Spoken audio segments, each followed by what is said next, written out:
அப்பொழுது இயேசு அவர்களுடனே கெத்செமனே என்னப்பட்ட இடத்திற்கு வந்து சீஷர்களை நோக்கி, நான் அங்கே போய் ஜெபம் பண்ணும் அளவும் நீங்கள் இங்கே உட்கார்ந்திருங்கள் என்று சொல்லி பேதுருவையும் செபதேயுவின் குமாரர் இருவரையும் கூட்டிக் கொண்டு போய் துக்கமடையவும் வியாகுலப்படவும் தொடங்கினார்.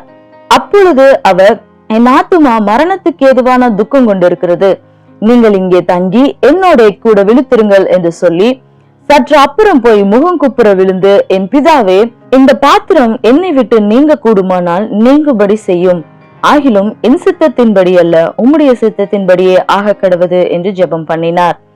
பின்பு அவர் சீஷர்களிடத்தில் வந்து அவர்கள் நித்திரை பண்ணுகிறதை கண்டு பேதுருவை நோக்கி, நீங்கள் 1 மணி நேரமாவது என்னோட கூட விழுத்திருக்க கூடாதா? நீங்கள் சோதனைக்குட்படாத படிக்கு விழுத்திருந்து ஜெபம் பண்ணுங்கள். ஆவி உற்சாகம் உள்ளதுதான், மாம்சமோ பலவீனம் உள்ளது என்றார்.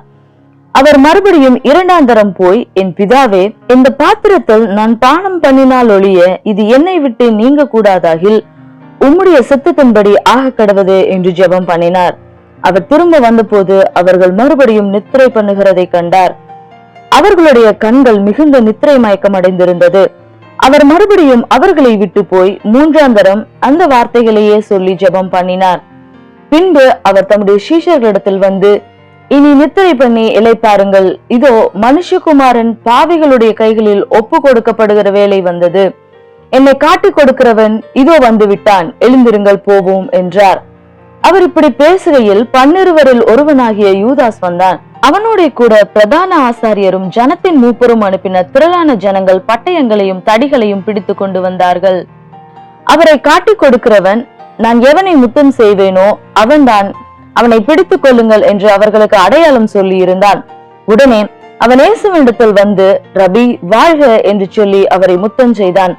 இயேசு அவனை நோக்கி, சிநேகிதனே, என்னத்திற்காக வந்திருக்கிறாய் என்றார். அப்பொழுது அவர்கள் கிட்ட வந்து இயேசுவின் மேல் கை போட்டு அவரை பிடித்தார்கள். அப்பொழுது இயேசுவோடு இருந்தவர்களில் ஒருவன் கை நீட்டி தன் பட்டயத்தை உருவி பிரதான ஆசாரியனுடைய வேலைக்காரனை காதார வெட்டினான். அப்பொழுது இயேசு அவனை நோக்கி, உன் பட்டயத்தை திரும்ப அதன் உரையிலே போடு, பட்டயத்தை எடுக்கிற யாவரும் பட்டயத்தால் மடிந்து போவார்கள். நான் இப்பொழுது என் பிதாவை வேண்டிக் கொண்டால் அவர் 12 லேகியோனுக்கு அதிகமான தூதரை என்னிடத்தில் அனுப்ப மாட்டார் என்று நினைக்கிறாயா?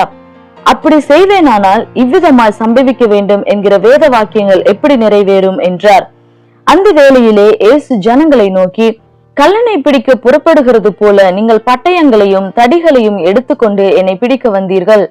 நான் தினந்தோறும் உங்கள் நடுவிலே உட்கார்ந்து தேவாலயத்தில் உபதேசம் பண்ணி கொண்டிருந்தேன். அப்பொழுது நீங்கள் என்னை பிடிக்கவில்லையே. ஆகிலும் தீர்க்கதரிசிகள் எழுதியிருக்கிற வசனங்கள் நிறைவேறும்படி இவைகளெல்லாம் சம்பவிக்கிறது என்றார். அப்பொழுது சீசர்கள் எல்லாரும் அவரை விட்டு ஓடி போனார்கள். இயேசுவை பிடித்தவர்கள் அவரை பிரதான ஆசாரியனாகிய காய்பாவின் இடத்திற்கு கொண்டு போனார்கள். அங்கே வேத பாரகரும் மூப்பரும் கூடி வந்திருந்தார்கள். பேதுரு தூரத்திலே அவருக்கு பின் சென்று பிரதான ஆசாரியனுடைய அரண்மனை வரைக்கும் வந்து உள்ளே பிரவேசித்து முடிவை பார்க்கும்படி சேவகரோடு உட்கார்ந்தான். பிரதான ஆசாரியரும் மூப்பரும் சங்கத்தார் யாவரும் இயேசுவை கொலை செய்யும்படி அவருக்கு விரோதமாய் பொய் சாட்சி தேடினார்கள். ஒருவரும் அகப்படவில்லை. அநேகர் வந்து பொய் சாட்சி சொல்லியும் அவர்கள் சாட்சி ஒவ்வவில்லை. கடைசியிலே 2 பொய் சாட்சிகள் வந்து, தேவனுடைய ஆலயத்தை இடித்து போடவும் 3 நாளைக்குள்ளே அதை கட்டவும் என்னாலே ஆகும் என்று இவன் சொன்னான் என்றார்கள். அப்பொழுது பிரதான ஆசாரியன் எழுந்திருந்து அவரை நோக்கி, இவர்கள் உனக்கு விரோதமாய் சாட்சி சொல்லுகிறதை குறித்து நீ ஒன்றும் சொல்லுகிறதில்லையா என்றார். இயேசுவோ பேசாமல் இருந்தார். அப்பொழுது பிரதான ஆசாரியன் அவரை நோக்கி, நீ தேவனுடைய குமாரனாகிய கிறிஸ்துதானா? அதை எங்களுக்கு சொல்லும்படி ஜீவனுள்ள தேவன் பேரில் உன்னை ஆணையிட்டு கேட்கிறேன் என்றான். அதற்கு இயேசு, நீர் சொன்னபடிதான், அன்றியும் மனுஷகுமாரன் சர்வ வல்லவருடைய வலது பாரிசத்தில் வீற்றிருப்பதையும் வானத்தின் மேகங்கள் மேல் வருவதையும் இது முதல் காண்பீர்கள் என்று உங்களுக்கு சொல்லுகிறேன் என்றார்.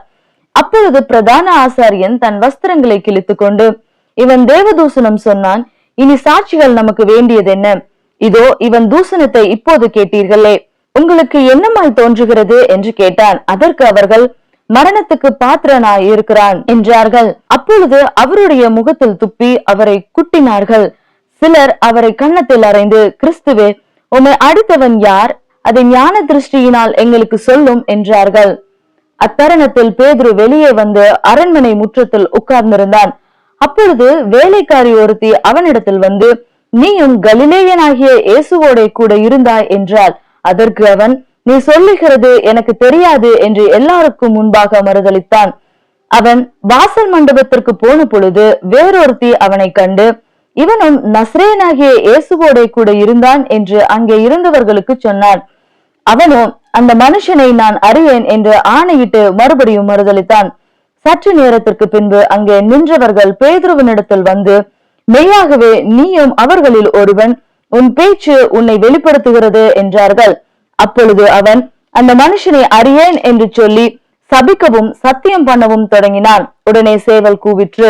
அப்பொழுது பேதுரு, சேவல் கூவுகிறதுக்கு முன்னே நீ என்னை 3 தரம் மறுதலிப்பாய் என்று இயேசு தன்னிடத்தில் சொன்ன வசனத்தை நினைத்து கொண்டு வெளியே போய் மனம் கசந்து அழுதான்.